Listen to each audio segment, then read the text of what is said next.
Welcome to Intermediate Corporate Finance. So let's look at the marginal investor's perspective when they are selecting a stock like Hanwha. Okay, what they care about is by including this Hanwha to my portfolio, would this guy make my portfolio more risky or less risky? That is the question. Depending on that, I may punish this guy more or less. That's the key idea. If I put this Hanwha stock into a portfolio, how much more or less risky will my entire portfolio become? If it becomes riskier, then I will only invest it if it yields correspondingly higher returns. High risk, high return. Okay? That's why the systematic risk component of Hanwha matters in pricing. And so, note that it is not if Hanwha stock total risk is high, I will demand a higher required return. Okay? Required rate of return, notice that it is the risk-free rate plus risk premium. Therefore, Hanwha's risk premium is not a function of total risk, but a function of the part related to Hanwha's. Hanwha makes the market portfolio more risky. Let's call this Hanwha's market risk or non-diversifiable systematic risk. Okay. Why systematic? Because it is the kind of risk where all stocks across the entire market system gets hit together.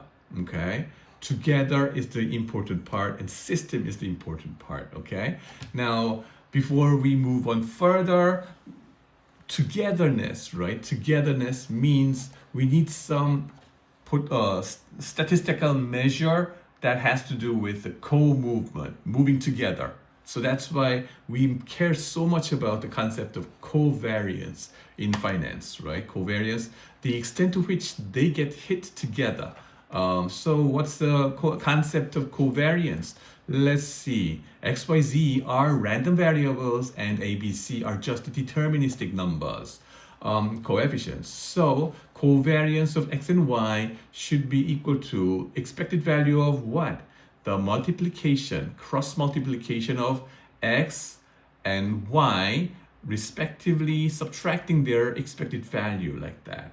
Okay, term by term, we just X minus EX, Y minus EY, and then multiply and add all those things together, and then expected value of it will be your covariance. Okay, from that means for X, how much does it move? Okay, X may have some expected value average and it may deviate here and there, and Y may have their own expected value, and Y may deviate from this expected value.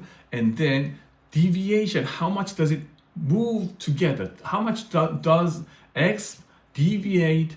Okay, its deviation is moving together with the deviation of Y. Okay, as it deviates positively, does it go together positively and negatively together, or opposite direction? Okay, so covariance tells you probabilistically how much does it move. Okay, X and Y, and the covariance of X and X should be E of X minus EX times X minus EX.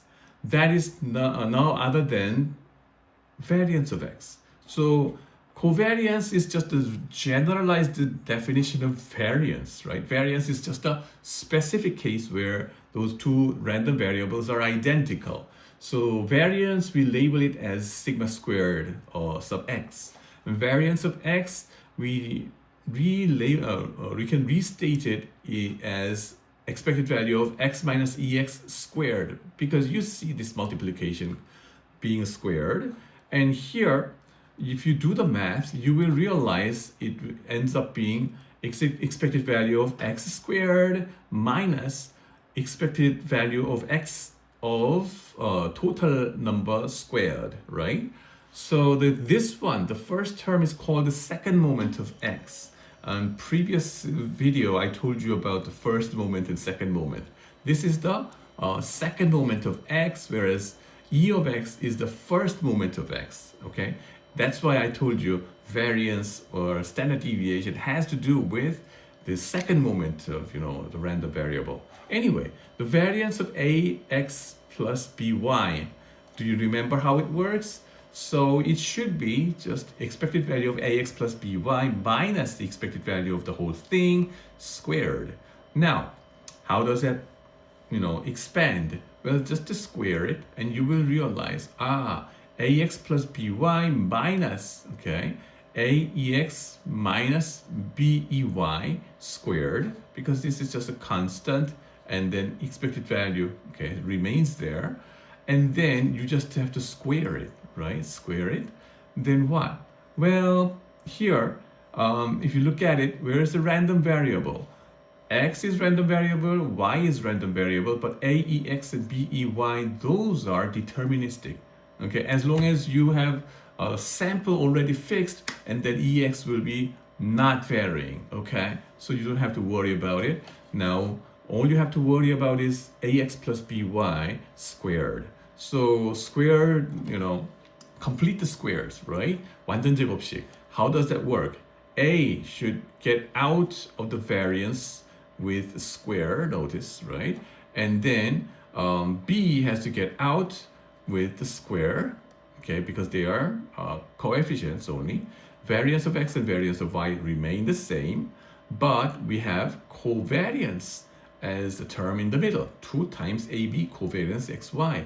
And we can rewrite this thing as a squared sigma squared x plus 2ab, and then covariance, we can rewrite it as the correlation coefficient of xy times sigma x and sigma y. This is just the same thing written in different ways, and correlation coefficient is a kind of a standardized way of representing covariance, right? So that's covariance will be correlation coefficient should be covariance over the multiplication of standard deviation. That's why we just can interchangeably write this thing. And b squared sigma squared y should be there. Now that's the rehashing of your understanding about covariance. Now let's move down to the statistical reason why firm-specific risk is ignored in the market portfolio. The market portfolio's return and then its variance should be like this. Rm, the variance of it. Then that should be covariance of itself, covariance of Rm and itself. So if you expand this return of your market portfolio, the return of your market portfolio, the first term will be weight on stock 1, and then return on stock 1. I don't know what that stock would be, maybe Apple, and then you have n different stocks in it, and then the weight of each stock is W, and then the n different, thousands of different stocks, maybe Nvidia, and then return of Nvidia, So Apple and Nvidia, all different stocks and their weight, just cross multiply and then a summation of it. That's the return of your portfolio. The second term RM, the same thing, What do you do with that? Well, just to keep your hands busy, term by term, you just have to construct a portfolio, construct a covariance pairs, right? Pairwise covariance. So remember, there is a comma that separates the first part and the second part, this guy and that guy, the comma. So you look at the first part, R1 is the random variable, and the second part, the R1 is also random variable. So you take this and take that, W comes in, and then the second term will be, what is it? This guy, W1 and R1, and then W2 and R2 will come from here, and then it will form a second covariance term. So you do that repetitively n times until you face covariance of W1 and R1, and then Wn and Rn. I'm sorry about that. Anyway, so first line, it's going to have n different covariance terms. And then you do the same thing for the second line with W2 and R2, and then all the way down to Wn and Rn in the second line. And you repetitively do that for the n different lines, right? How many lines do you have? n different lines repeated. So the last line will look like this: Wn Rn and W1 R1 plus covariance of it, and all the way down to covariance of Wn Rn, okay, and then W NRN. I'm sorry about this one again, right? WNRN. So it's gonna be an n by n, right? Square matrix, and then summation of the covariance will be it. Now you can simplify, mathematically represent this whole bunch of ugly things with two sigmas over here. Sigmas means just a summation, okay? Math is nothing but just a promise between you and me, okay? We just do this computation and we represent it with sigma, summation. How many times do we have to sum? Well, n by n. So I from n, 1 to n, you have to do it n times the summation. For each time I is 1 or 2 or 3, for each time you have to do summation n times one more time. There, the dummy variable for summation is j instead of I. So j starting from 1 through n, summation, it happens so that the wi and j, wj, covariance of ri and rj, summation, how many times? N by n, okay? So if we think about this summation of whole bunch of covariances, there are two kinds of covariances. One is a covariance of the same variables, random variables, Ri. When I is the same, which is going to be a variance in the next step, right?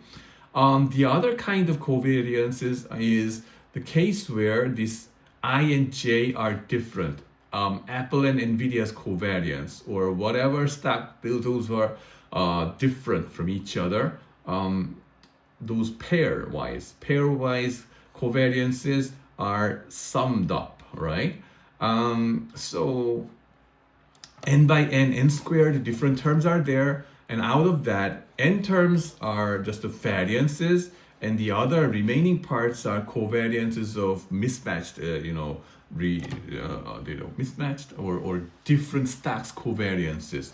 N times 1, n minus 1 elements will be there. And then if we set Wi equals Wj equals 1 over n, which means equally weighted portfolios, then this ugly formula becomes 1 over n squared, summation of variance of r, how many? N, and then double summation of covariance of ij, they are different, and 1 over n squared, okay, will be there. Because these guys, right? Because these guys, and then let's see how it changes, okay, how it changes. And then here, let the average of the variance of individual stocks be denoted as sigma squared m bar, okay? Average of the variance, right? Average of the variance. So variances are there, but take the average of it. So that's going to be represented as this, and the average of the covariance, right? These are covariance, and then across all those elements, you can take the average of it and call this sigma ij bar. Now, when a portfolio is composed of n stocks, there are n variances and n times n minus 1 covariances. So sigma squared m bar will be sigma of variance of r, and then over n, and then sigma bar ij will be n times n minus 1, and then the summation of this whole covariances pairs, right? So that what do we have? We're sticking it back to our original formulas over there. What do we have? Well, we're gonna have sigma squared m bar, okay? Variance of Rm will be 1 over sigma squared m bar plus n times n minus 1 over n squared times sigma ij bar. And if we do the math, you will realize this guy cancels out and it becomes n minus 1 over n, which is going to be 1 minus 1 over n times the sigma ij bar, and the first term remains the same. And we take the limit as we increase the number of stocks to infinity and see what happens to the variance of your market portfolio, Rm. Then this first term, well, 1 over n times this one, average variance of each individual stocks. Well, this is a constant. When divide by n and n goes to the infinity, this will go to 0. And then the second term, you will see average covariance of ij times 1 minus n 1 over n. This guy goes to 0, which means 1 remains, and that this one multiplied by that will be sigma ij bar. So the only thing that remains as we increase the number of stocks in your market portfolio to the infinity is the average covariance of all different stocks. Okay, so that's how it works. The interesting thing is each individual stock's risk gets ignored because of this property over here, right? 1 over n, and it goes to the zero. So all we care about is the covariance as the market well-diversified portfolio's perspective.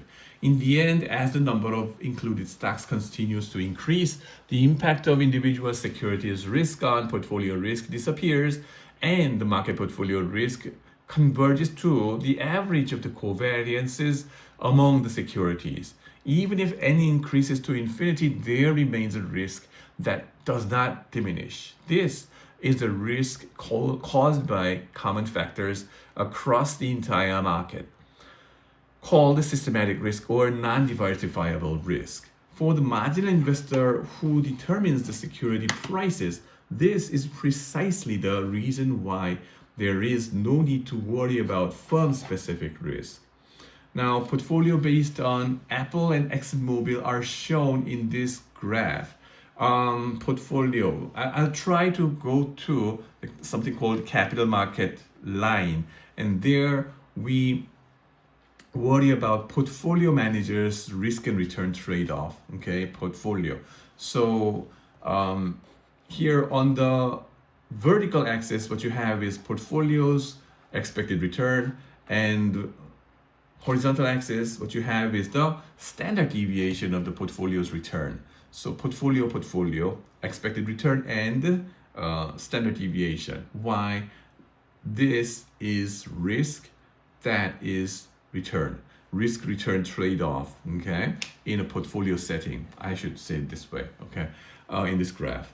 Anyway, so using Apple and ExxonMobil, right? We can think about infinitely many different portfolios based on these two stocks.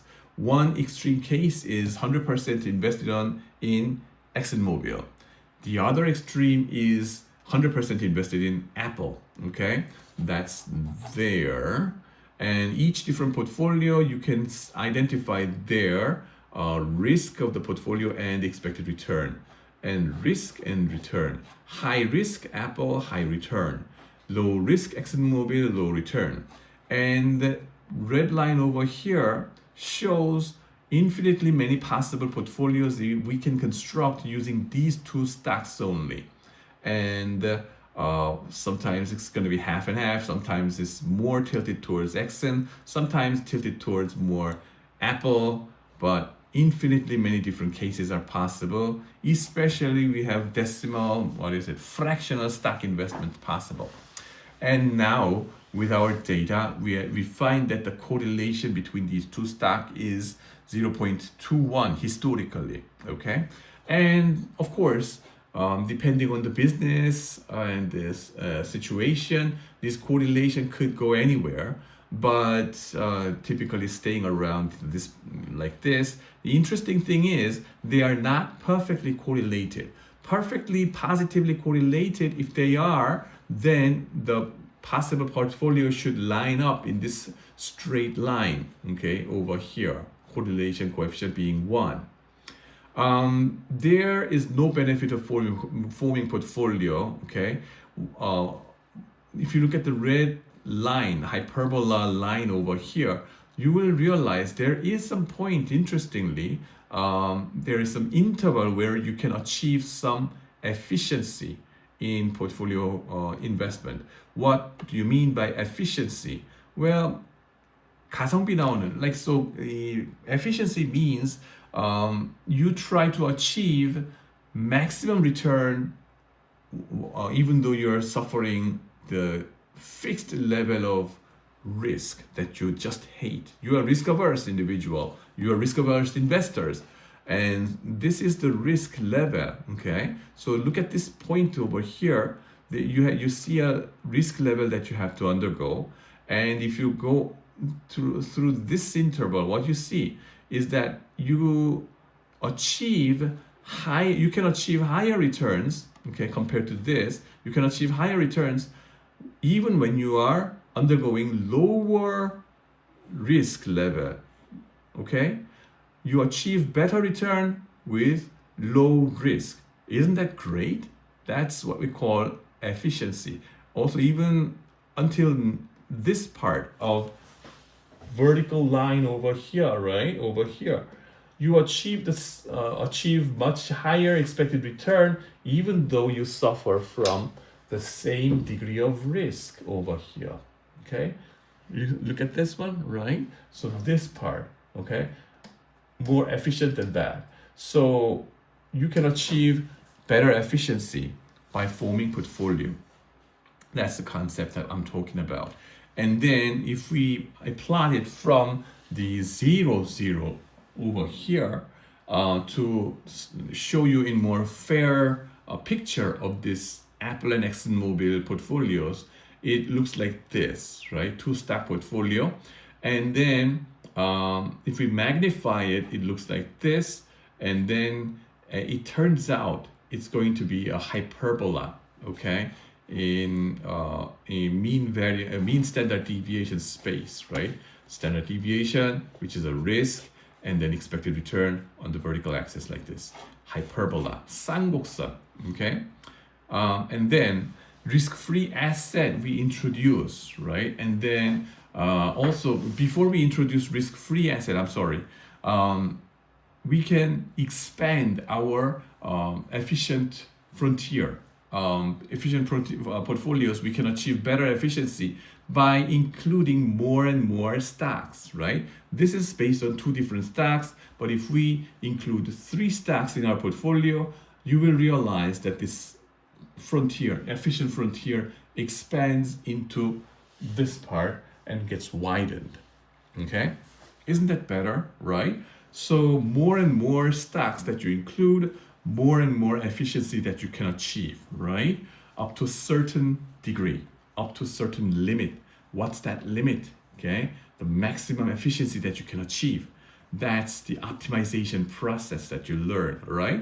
Now, so next video, I'm going to tell you more about this efficient portfolio and go to capital market lines. So wait for that. Thank you.